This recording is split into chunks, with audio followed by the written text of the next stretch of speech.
and welcome to the NewsX Sunday Guardian Roundtable. First of all, a very happy new year. This is the first roundtable of the year, and I'm so happy I've got some of my favorite guests with me. We are going to be taking a look at the year ahead, politically speaking, of course. Joining me on the show is Yashwant Deshmukh. He's the founder and the founder director of Sea Water and a psichologist. Professor Sanjay Kumar, he's a psychologist and a professor at Lokniti, co-director of Lokniti. Sandeep Ghosh, columnist and political analyst, and Rashid Kidwai, he's columnist, senior journalist, and of course, an author. Yashwanji, you are in the business of predicting things. So tell us what is happening, what to look forward to in the year ahead. What are the big markers, big ticket things that one should look forward to?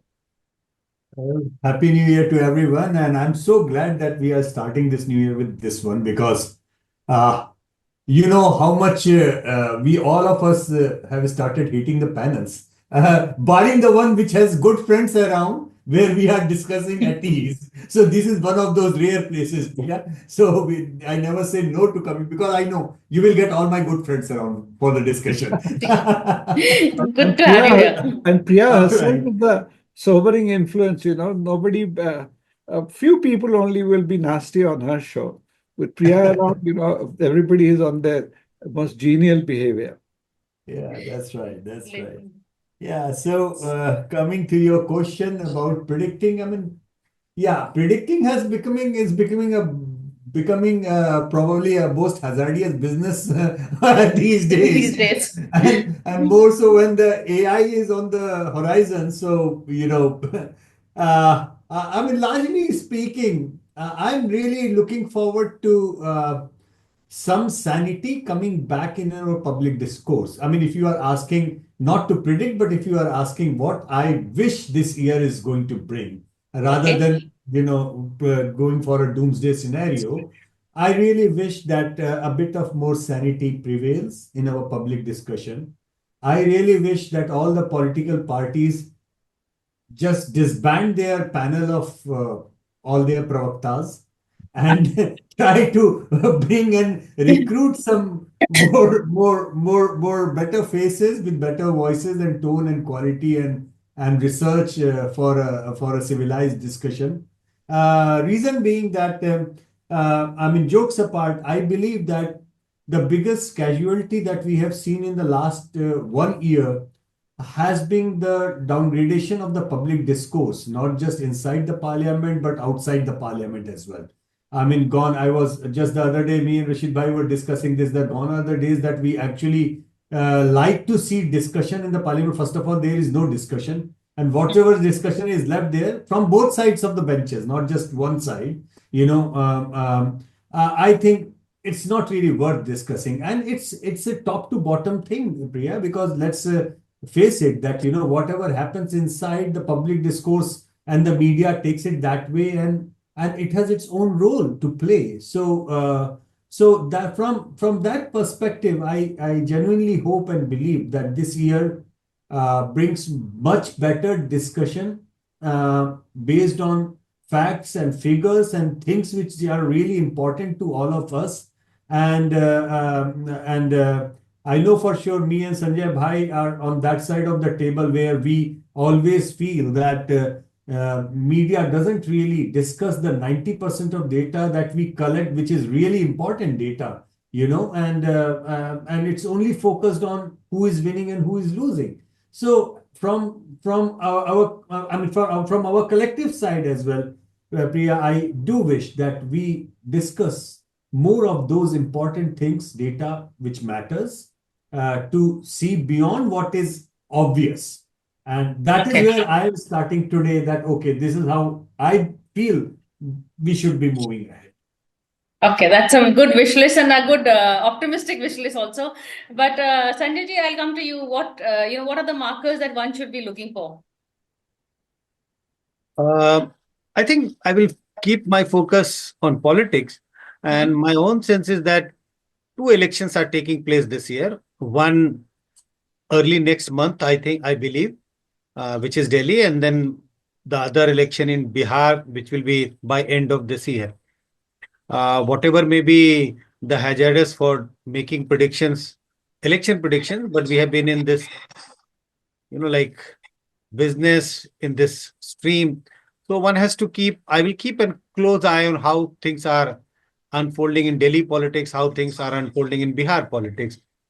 My own sense is that given the nature of contest in Delhi assembly elections and given the nature of contest uh, in Bihar, and when I'm referring to Bihar, it's about the seat sharing arrangement. So the fear is that the India alliance, which put up a strong contest against the BJP, a united face against the BJP in 2024 Lok Sabha election, and which has already started witnessing cracks within the alliance partner. That's certainly going to widen in Delhi Assembly election. We have already seen, nasty exchange of views between leaders of Aam Aadmi Party and Congress. And when it comes to Bihar, given the strong position of the regional party RJD and Congress being an ally, which seems to be weaker after 2024 Lok Sabha elections, given their big defeat in Haryana and in Maharashtra. So I think there is a lot of tussle I would be expecting within the alliance partner, India alliance partner in Bihar. So I don't think good news for India alliance partner in 2025, but I think maybe good news for BJP to some extent when it comes to Bihar assembly election. It may not be a good news for BJP in, say, the Delhi assembly election, but still, we have to just wait and see how things unfold. Okay, fair enough. And Sandeep, taking off from what Sanjay ji said, Delhi and Bihar elections, the India alliance future seems to be at stake over here. If the alliance holds, or will it continue at the national level and not at the state level? What are your, what do you feel? See, Priya, I will take off slightly at a tangent because we have discussed politics, but politics related. 2024, I have been from the business world, etc. I have been making one comment, which not many people have vocally agreed, but neither have they disagreed. I think in the economics or the fiscal thing in 2024 was a major casualty of the politics. And because after June, first half of the year got washed out with the general elections, there was a lot of expectation after June 24th, things will fall in place. But because of the results and the entire polity went into a state of limbo. And this was not just for the BJP ruled states. As I pointed out earlier, it was also the non-BJP states, like Karnataka went into a limbo. West Bengal, we know where it was. We had a new government in Telangana, which has still not found its feet. Orissa, there was a change of guard.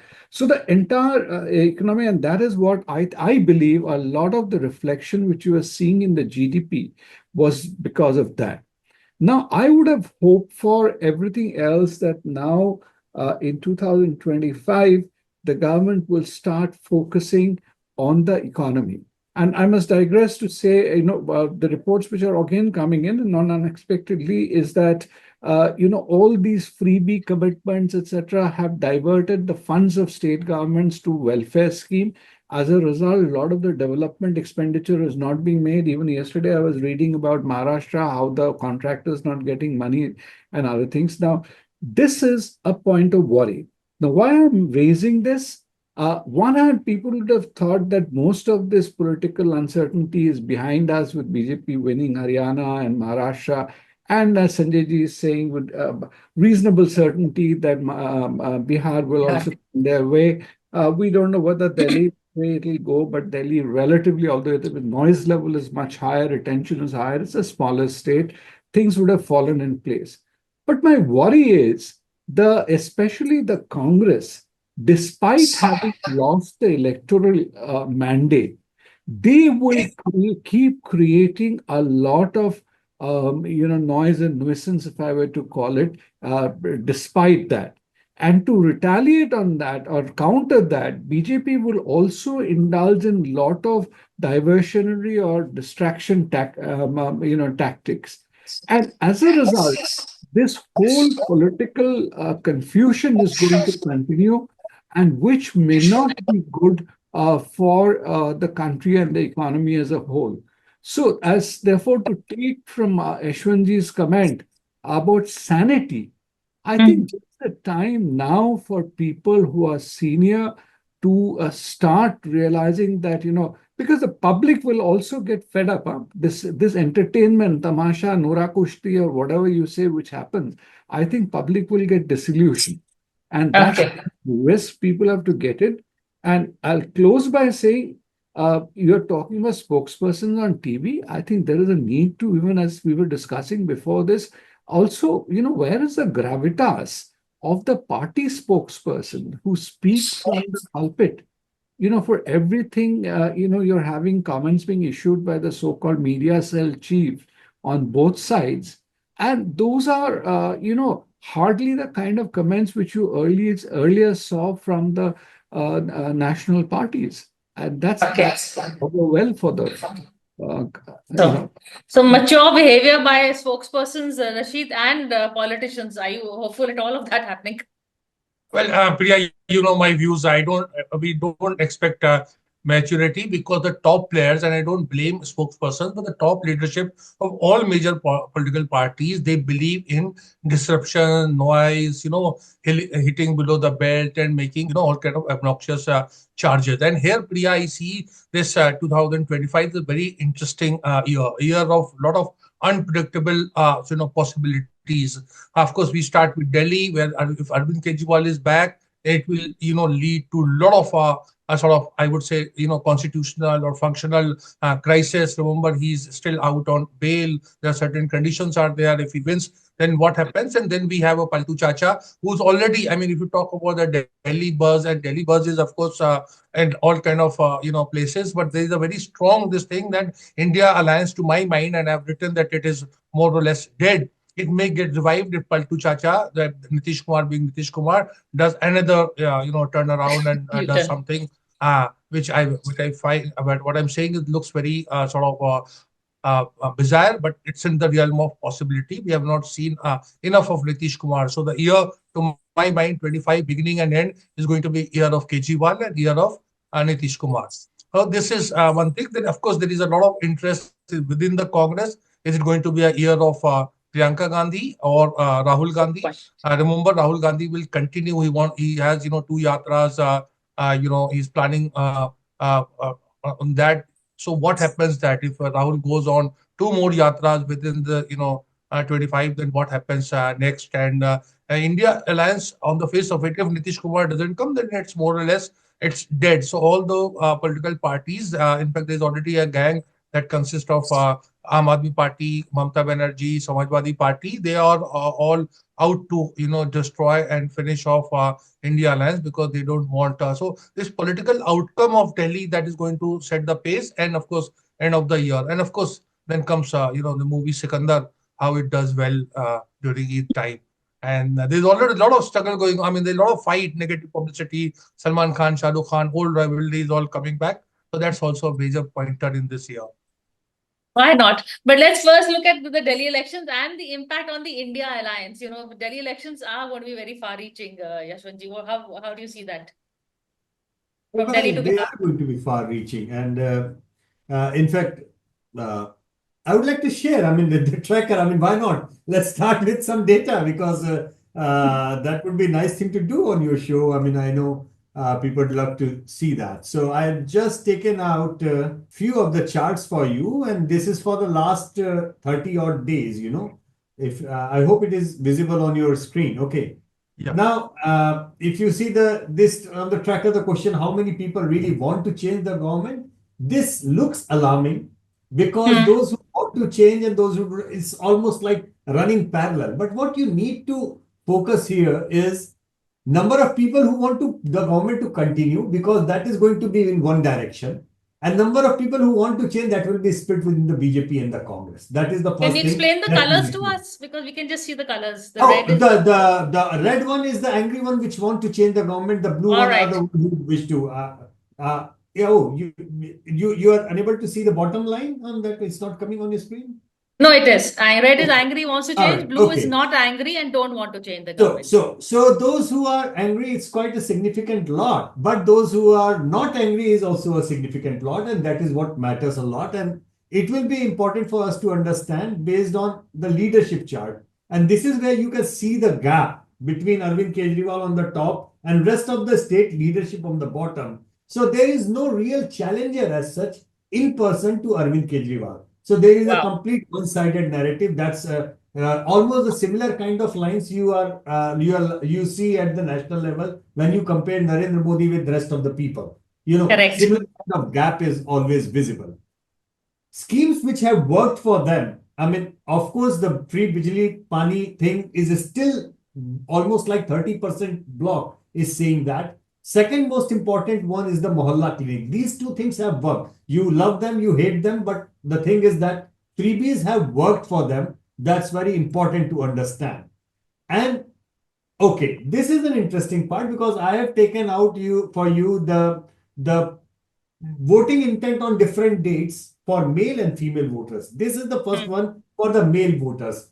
And statistically speaking, Sanjay Bhai can see and tell that this is statistical tie as far as the male voters are concerned. But as we have learned from Jharkhand and Maharashtra, it's no more the male voters who are going to call the shots in Indian elections.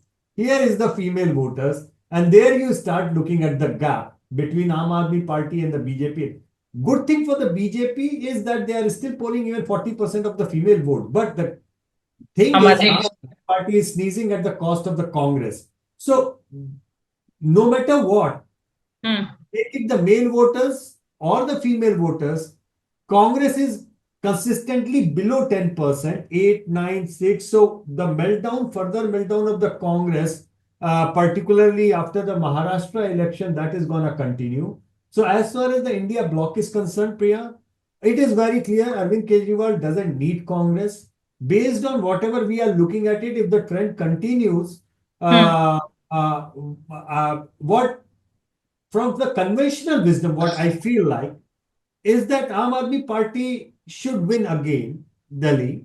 Maybe the numbers will not be as sweeping as the last two elections.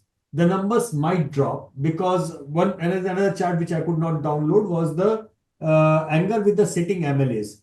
And that is something which they have tried to reshuffle the seats, bringing in fresh faces and those sort of things. But largely speaking, it is Kejriwal's personal popularity. So around 47-48% is the number where his popularity and the vote and people who want this government to continue, they are ranging somewhere between 46 to 49. I mean, these kind of things. But BJP is consistently maintaining above 40 as far as BJP's presence is concerned.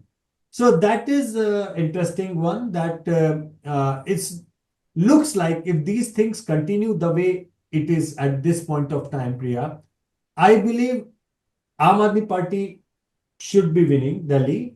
Easy. I'm not saying that it's going to be very difficult, but it's not going to be 65 and 67 kind of sweep. That is unlikely to happen because BJP is also polling more than 40% consistently, and Congress still is a non-starter in Delhi. Okay. On that note, we'll take a break and we're going to go and analyze the data. I've got also Professor Sanjay with us that Yashwantji has shown us to see as to will Aam Aadmi Party do a Narendra Modi at the Delhi level and continue and hold his lead. But after a quick break.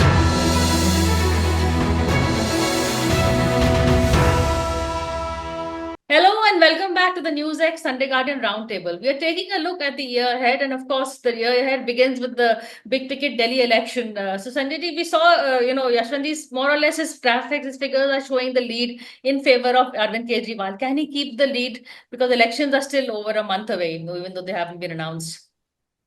No, I'm not surprised that at this moment, if you do a poll, generally the incumbent party do get favorable advantage.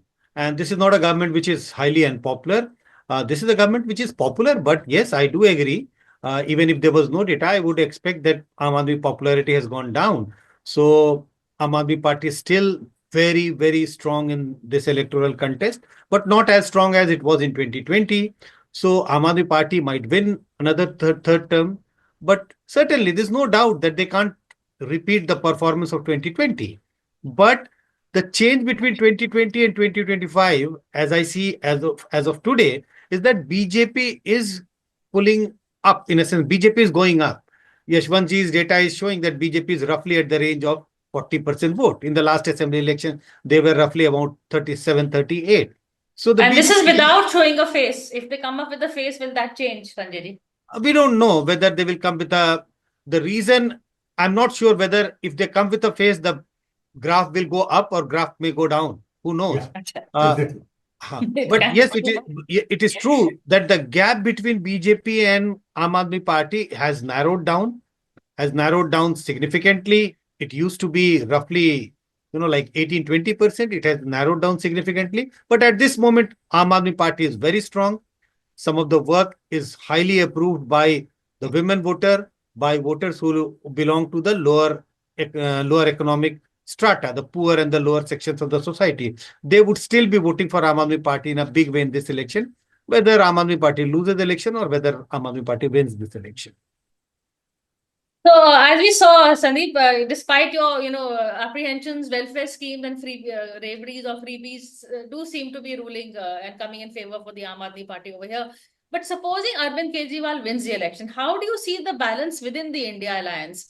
Already there's he's been backing Mamta Banerjee over Rahul Gandhi. How do you see that playing out?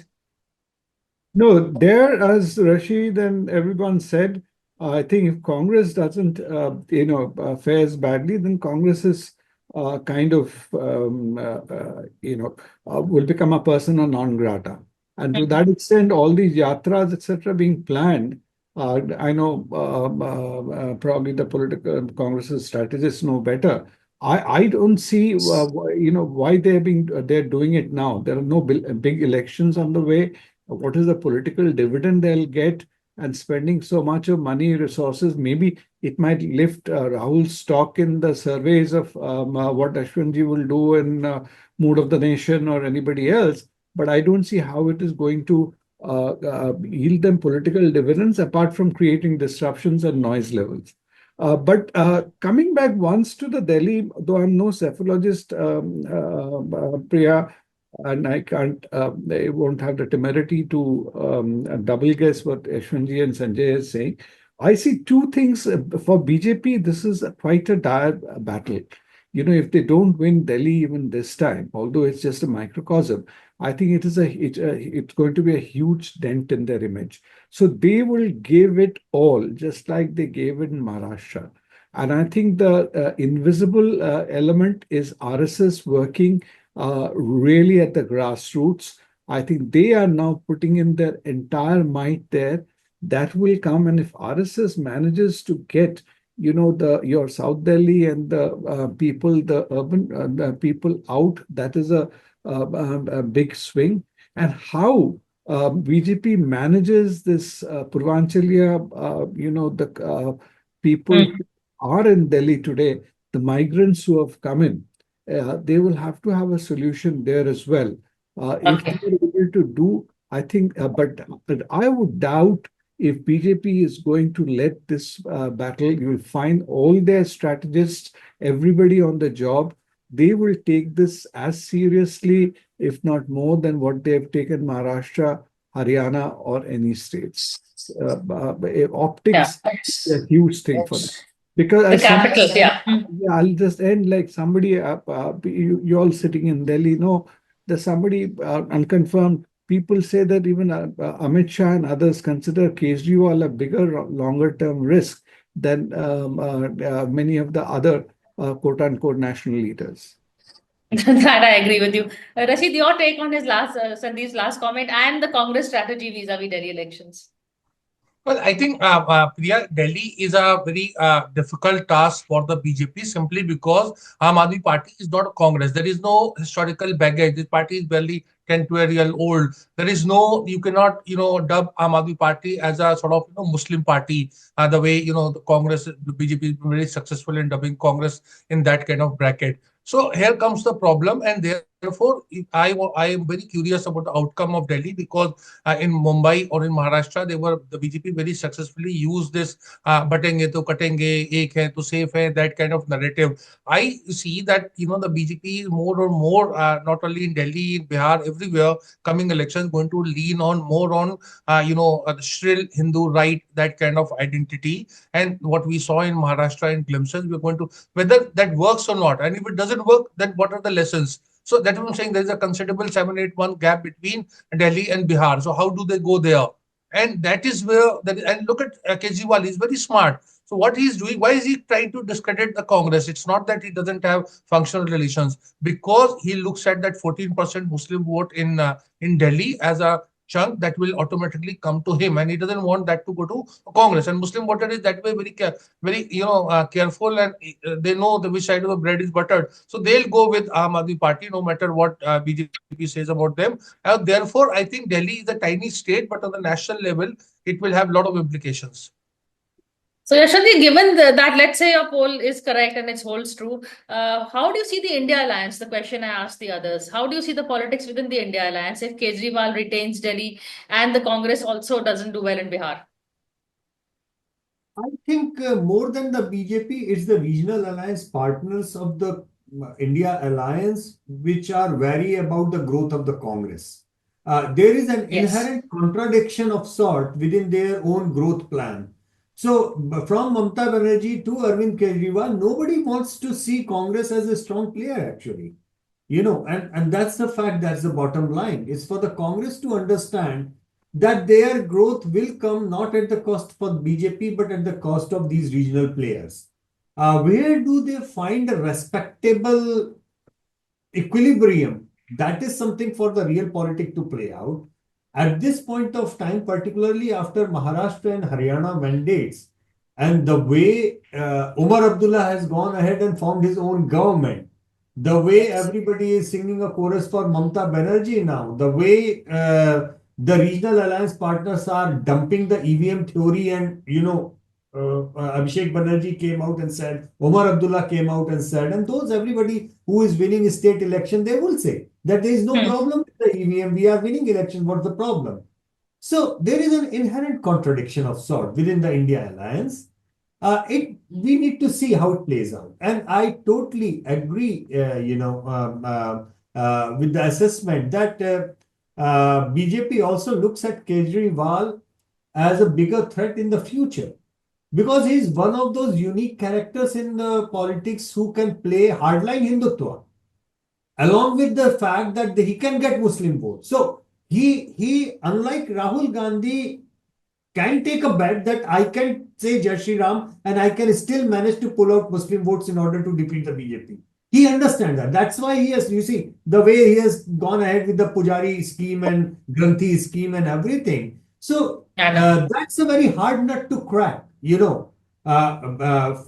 BJP cannot go against him saying that he is an anti-Hindutva party in the same way they go after Rahul Gandhi or Congress, the way Rashid said, just mentioned. So Aam Aadmi Party is not Congress. BJP and their strategists, they do understand that in the long term, they need to, take care of that as well. But in the short term, I think they were all taken aback with the tally of 99 for the Congress.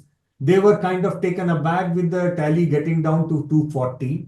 And this is why Haryana and Maharashtra, the RSS and everybody got into that kind of act. And I genuinely believe that Delhi, the only thing, they are not going to let it go just like that. They are going to put up a hell of a fight. RSS is going to put everything in it.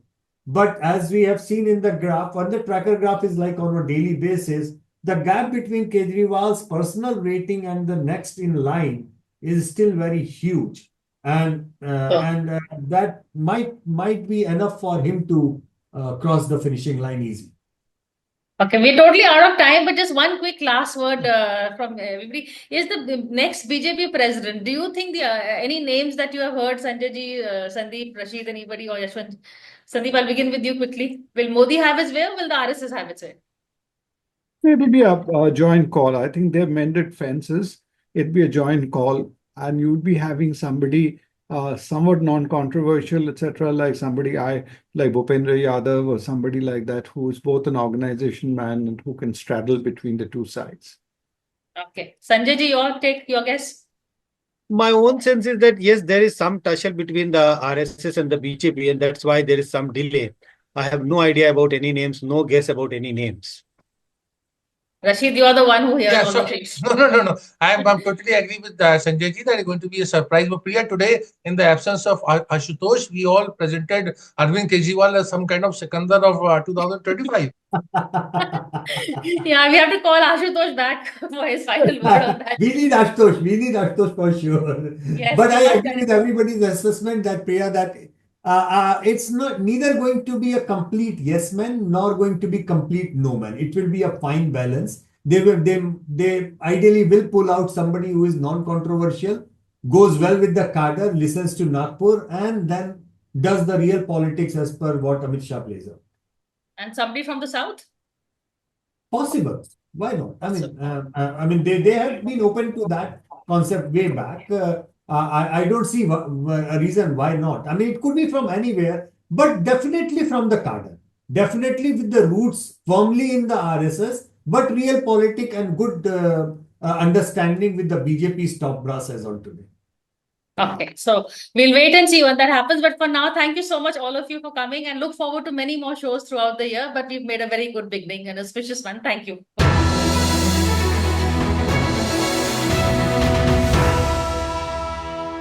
For more such videos, subscribe to the NewsX YouTube channel, hit the bell icon.